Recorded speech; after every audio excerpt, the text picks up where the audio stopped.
Assalamualaikum warahmatullahi wabarakatuh. Selamat pagi adik-adik. Bagaimana kabar kalian hari ini? Sehat? Bapak harap kalian tetap sehat dan selalu ada dalam lindungan Allah Subhanahu wa Ta'ala. Amin ya Rabbal Alamin. Alhamdulillah, pada hari ini kita masih bisa melakukan pembelajaran. Meskipun secara daring, kalian harus tetap mengikuti pembelajaran dengan penuh perhatian dan tetap semangat. Maka dari itu, untuk mengetahui kehadiran kalian, silakan kalian tuliskan nama dan kelas pada kolom komentar.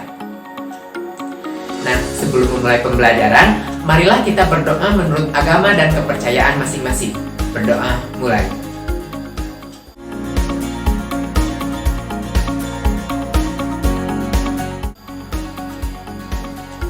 Berdoa dicukupkan. Pada pertemuan sebelumnya, kita telah mengetahui tentang pengertian, tujuan, ciri-ciri, fungsi, dan sistematika dari teks resensi. Nah, tahukah kalian, untuk menyusun atau menulis sebuah teks resensi itu tidaklah sembarangan. Terdapat beberapa macam kaidah yang harus kalian ikuti. Selain mengikuti sistematika, kalian juga harus memperhatikan kaidah kebahasaan dari teks resensi. Nah, materi tentang kaidah kebahasaan dari teks resensi terdapat pada kompetensi dasar 3.17 dan 4.17. Nah, tujuan pembelajaran kali ini, kalian diharapkan mampu menganalisis kaidah kebahasaan teks resensi, serta terampil mengonstruksi sebuah teks resensi dari buku kumpulan cerpen atau novel yang sudah kalian baca. Sebelumnya, Bapak akan bertanya terlebih dahulu. Apakah dari kalian sudah ada yang mengetahui kaidah kebahasaan dari teks resensi itu ada apa saja? Apa saja? Belum? Baiklah jika belum. Bapak mempunyai 2 buah teks resensi dengan genre yang berbeda.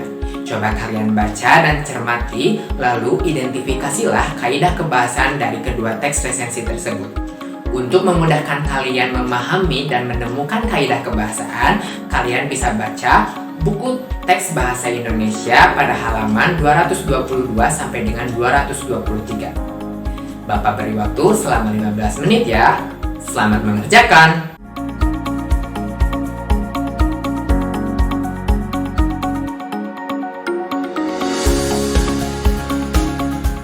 Bagaimana? Sudah menemukan kaidah kebahasaan dari teks resensi? Coba kalian sebutkan apa saja sih yang kalian temukan? Ayo apa?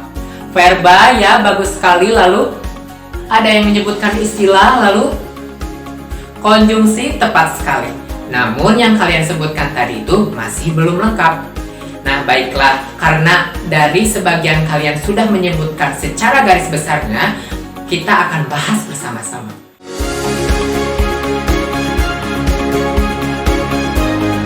Kita mulai dari yang pertama, ada kata istilah. Istilah ini merupakan kata atau gabungan kata yang mengungkapkan makna, konsep, proses, keadaan, atau sifat yang terdapat pada bidang tertentu. Nah, istilah yang sering kita jumpai pada teks resensi itu terdapat 2 istilah. Yang pertama ada istilah umum dan yang kedua ada istilah khusus. Istilah umum ini diartikan sebagai kata atau bahasa yang dipakai secara umum. Contoh katanya itu seperti film, ikan, dan bunga. Lalu yang kedua ada istilah khusus. Nah, istilah khusus ini merupakan kata yang hanya dipakai pada bidang tertentu. Contohnya itu komedi, gurame, dan mawar. Lalu yang kedua ada kata kerja atau verba. Verba merupakan kata yang menggambarkan suatu proses, perbuatan, atau keadaan. Nah, dalam teks resensi itu terdapat 3 jenis verba yang digunakan, yaitu ada verba material, verba relasional, dan verba mental. Untuk verba material merupakan kata kerja berimbuhan yang menunjukkan aktivitas fisik yang dilakukan oleh partisipan. Misalnya, membaca, menulis, memotong, dan lain sebagainya. Lalu yang kedua ada verba relasional. Verba relasional ini berfungsi untuk menghubungkan antara subjek dengan pelengkap. Misalnya sebagai, menjadi, adalah, merupakan, dan lain sebagainya. Lalu yang ketiga ada verba mental. Verba mental ini merupakan kata kerja yang berfungsi untuk mengekspresikan sesuatu dari partisipan. Misalnya memikat, menikmati, menarik, dan lain sebagainya. Lalu yang ketiga ada konjungsi. Konjungsi ini merupakan kata penghubung yang menghubungkan antar kata antar frasa, antar klausa, antar kalimat, dan antar paragraf. Dalam teks resensi ini terdapat 3 jenis konjungsi yang digunakan, yaitu ada konjungsi penerang, konjungsi temporal, dan konjungsi kausalitas. Untuk konjungsi penerang merupakan konjungsi yang berfungsi untuk menjelaskan kata yang diikutinya. Misalnya kata bahwa, yakni, dan yaitu. Untuk konjungsi temporal merupakan konjungsi yang digunakan untuk menghubungkan waktu dari 2 hal yang berbeda. Misalnya, saat itu, ketika, sesudah, sebelum, dan lain sebagainya. Lalu yang ketiga ada konjungsi kausalitas. Konjungsi kausalitas ini berfungsi untuk menunjukkan sebab yang terdapat di dalam kalimat tersebut. Seperti halnya, karena itu, sebab itu, padahal, dan lain sebagainya. Lalu yang keempat ada ungkapan perbandingan. Ungkapan ini berfungsi untuk menyatakan atau memberikan informasi mengenai perbedaan dari karya yang diulasnya dengan karya yang lain.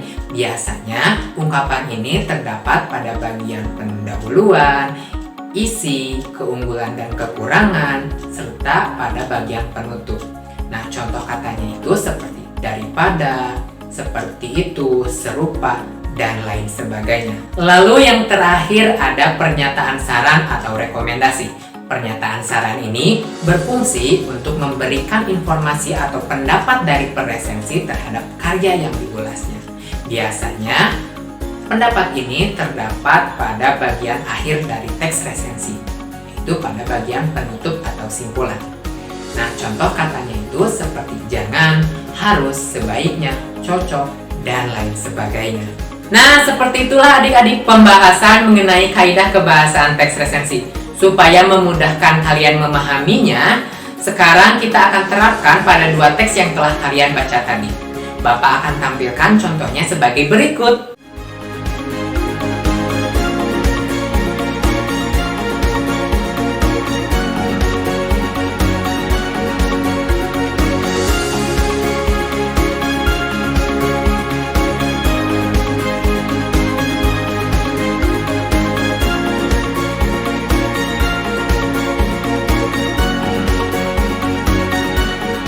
Bagaimana? Sudah paham mengenai kaidah kebahasaan dari teks resensi? Nah, jika belum paham, kalian bisa tuliskan pertanyaan kalian di kolom komentar. Baiklah, untuk mengukur pemahaman kalian tentang kaidah kebahasaan teks resensi, kalian coba kerjakan tugasnya sebagai berikut.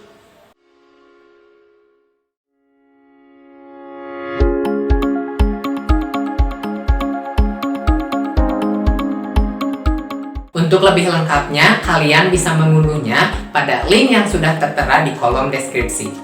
Dari pembelajaran kali ini dapat kita simpulkan bahwa kaidah kebahasaan teks resensi itu secara garis besar terdiri dari 5 jenis. Yang pertama ada istilah. Nah, istilah ini terbagi menjadi 2. Yang pertama ada istilah umum dan istilah khusus. Lalu yang kedua ada kata kerja atau verba. Nah, verba yang sering kita jumpai pada teks resensi itu terdapat 3 jenis. Yang pertama ada verba material, lalu ada verba relasional, dan yang ketiga ada verba mental. Sama seperti halnya verba, konjungsi atau kata sambung juga terdiri dari 3 jenis. Yang pertama ada konjungsi penerang, lalu ada konjungsi temporal, dan yang terakhir ada konjungsi kausalitas. Nah, selain itu, terdapat juga ungkapan perbandingan dan ungkapan atau pernyataan saran atau rekomendasi. Supaya memudahkan kalian mengingatnya, Bapak akan tampilkan peta konsep dari kaidah kebahasaan teks resensi, yaitu sebagai berikut.